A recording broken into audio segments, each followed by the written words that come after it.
आज बताने जा रहे हैं कि श्री हनुमान जी ने बंदर स्वरूप में शंकर जी ने ऐसा अवतार धारण क्यों किया और उनके जन्म की कथा। कर्पूर गौरम करुणावतारम संसार सारम भुजगेन्द्रहारम सदा वसंतम हृदयारविंदे भवम भवानी सहितम नमामि। शंकर जी स्वयं ही हनुमान जी के स्वरूप में बंदर का रूप धारण किया।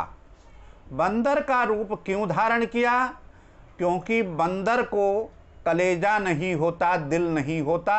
ये कहीं से भी कूदे, पहाड़ में, नदी में, पेड़ से कहीं भी कूदता है और उसे मरने की आशंका नहीं रहती है, उसे कोई डर भय नहीं लगता है। इसलिए भगवान के सेवा के लिए शंकर जी ने अवतार धारण किया है, इसलिए बंदर का स्वरूप धारण किया।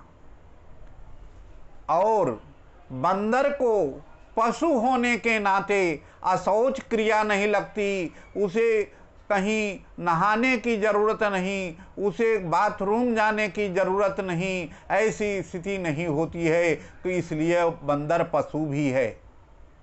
और बंदर को 6 माह तक अगर एक बार वो भोजन कर ले तो 6 माह तक भोजन करने की आवश्यकता नहीं होती, क्योंकि वो अपने गले के थैली में भर लेता है और थोड़े थोड़े खाते रहता हुआ 6 महीने तक गुजार सकता है। इस प्रकार बंदर को सेवा करना है तो शंकर जी ने बंदर के स्वरूप में श्री हनुमान जी का स्वरूप धारण किया। सेवा करना है, भगवान की सेवा करना है श्री शंकर जी को। अब एक बार की बात है, समुद्र मंथन हुआ था। उसी समय भगवान ने दैत्यों और देवों में झगड़ा के उत्पन्न के लिए उत्पन्न हो गया। उस समय उसको समाप्त करने के लिए उन्होंने मोहिनी रूप धारण किया। भगवान का उसमें 3 स्वरूप धारण हुआ। भगवान ने वहाँ कश्यप का रूप धारण किया, जो पीठ पर धारण करके मंदराचल धारण किया। और दूसरा स्वरूप भगवान ने धन्वंतरि का धारण किया, जो तमामों औषधियों का निर्माण करके उन भगवान धन्वंतरि इस धराधाम पर रहे।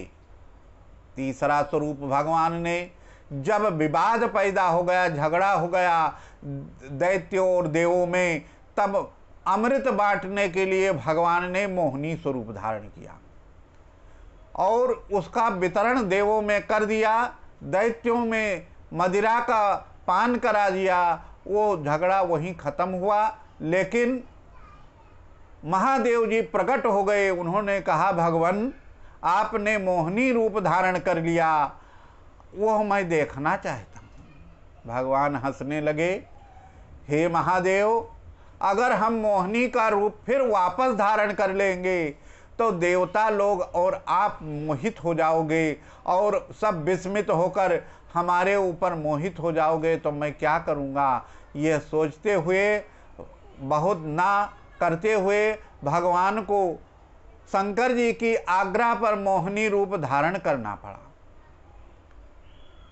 जब भगवान जब स्वयं स्त्री का स्वरूप धारण कर लिया, मोहिनी रूप में भगवान प्रकट हो गए, तो भगवान को देखकर कौन न मोहित हो जाएगा। ऐसी विधान है कि भगवान तो स्वयं सर्व सुंदर हैं, इसलिए वो उनको देखकर तो सब मोहित हो गए।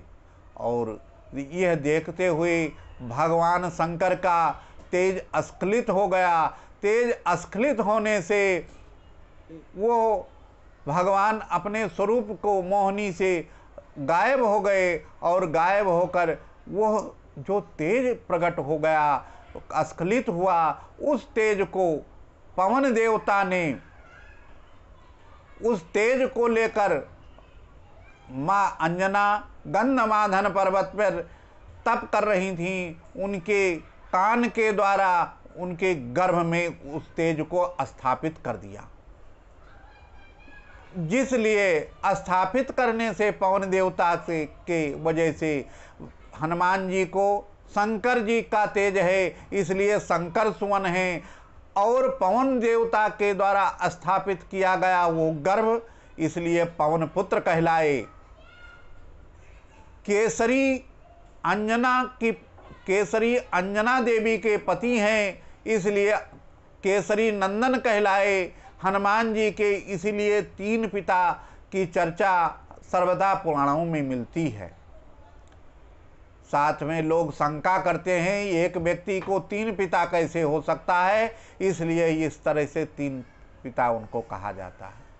और हनुमान जी का जन्म 12 महीने पर जब माधव मास मतलब वैशाख मास के प्रथम मंगलवार को सुबह ही ब्रह्म मुहूर्त में हो गया। और वो सुबह होते ही अपनी माता, जो महाबलवान होता है, उसको भूख बहुत लगती है और बार बार नहीं लगती। पैदा होते ही उन्होंने भूख की इच्छा जाहिर की। जैसे कहा माता अंजना अंधी हैं, सुबह कहा हे पुत्र तुम इतने भूखे हो तो जो मुझे दिखाई नहीं देता, जो इस वनों में जंगलों में जो लाल वस्तु दिखाई दे उसी को देखकर आप पान कर जाओ। यह कहते ही हनुमान जी भगवान सूर्यदेव अपने सारथी अरुण को लेकर उदयाचल पर उदित हो रहे थे। उस समय अरुण सूर्य को देखकर, सुबह सूर्य जब निकलता है तो वो लाल होता, अरुणोदय होता है अरुण जी के वजह से। अरुणोदय सूर्य को देखते हुए, लालिमा देखते हुए हनुमान जी तुरंत लपक गए और सूर्य भगवान को अपने मुंह में पा गए। पाते ही हमारे संसार में, हमारे ब्रह्मा के विधाता के इस बनाए संसार में सब अंधकार हो गया। यह जानकर देवता लोग घबरा गए कि यह क्या हो गया। सारी देवताओं की एक जगह होकर गोष्ठी हुई। कहने लगे हे महात्मन, हे ब्रह्मा, ये क्या हो गई, क्या हो गया। और यह कहते हुए सबने जब गोष्ठ देखा कि सूर्य भगवान को एक बालक ने अपने मुंह में पा लिया है, और जब पा लिया है तो उस पर इंद्र क्रोधित हो गए और क्रोधित होकर उस बालक पर अपने वज्र का प्रहार कर दिया। और वज्र के प्रहार से वो अचेता अवस्था को हनुमान जी चले गए और उनके दाढ़ी में लगकर वो हनु जो निशान है हनुमान जी के दाढ़ी में, आज भी वो विद्यमान है। इसलिए उनका नाम, दाढ़ी टेढ़ी होने के लिए उनका नाम हनुमान पड़ गया। जैसे वज्र का प्रहार हुआ, पिता होने के नाते पवन देव अपने वायु के संचार को संसार से बंद कर दिया। और संचार बंद करते ही सारे प्राण मात्र वायु में, हमारे शरीरों में 5 प्राण वायु निवास करते हैं, सारे बंद हो गए।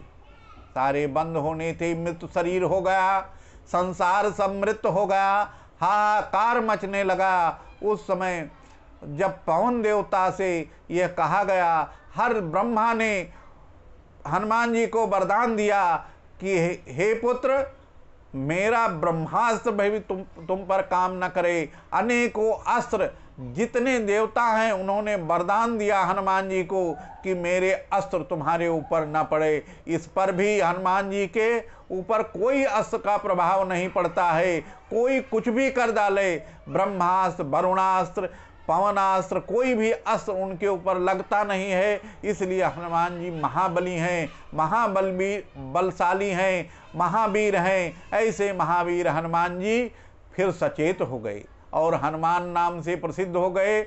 जब उनकी किशोरा अवस्था को प्राप्त हुए, अपने बाल्या अवस्था से बड़े हुए, तब उनके शिक्षा दीक्षा की समय आया। और जब पढ़ाई के लिए उन्होंने सोचा, तब कहने लगे हे पिता, मैं विद्या अध्ययन करूँगा। और विद्या अध्ययन के लिए गुरु ढूंढते ढूंढते जब उन्होंने अनुसंधान किया कि भगवान सूर्यदेव ही सबसे निपुण ज्ञाता और वेदों के पारंगत हैं, वो मुझे विद्या का पान कराएंगे।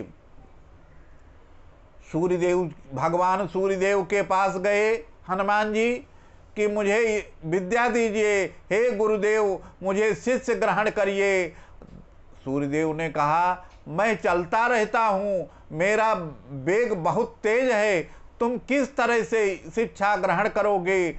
और मैं जब चलता रहता हूँ तो शिक्षा मेरे बाजू में रह के तुम सीख नहीं सकते हो, सामने रहकर शिष्य और गुरु का सामना होना चाहिए, इसलिए सामने रहना पड़ेगा। हनुमान जी ने वह भी स्वीकार किया और सूर्यदेव आगे मुख करके चलते हैं, परिक्रमा भूमंडल की करते हैं। हनुमान जी उनके तरफ अपना मुख करके पीछे के तरफ चलते हुए हनुमान जी कुछ ही समय में विद्या का अध्ययन ग्रहण कर लिया और विद्या पारंगत हो गए।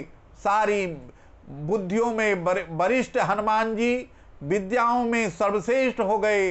और ऐसा होकर जब उन्हें सूर्यदेव ने, भगवान सूर्य ने उन्हें पास कर दिया, तब गुरु दक्षिणा के लिए उन्होंने पूछा, हे महाराज भगवान सूर्यदेव, मैं आपको क्या गुरु दक्षिणा प्रदान करूं?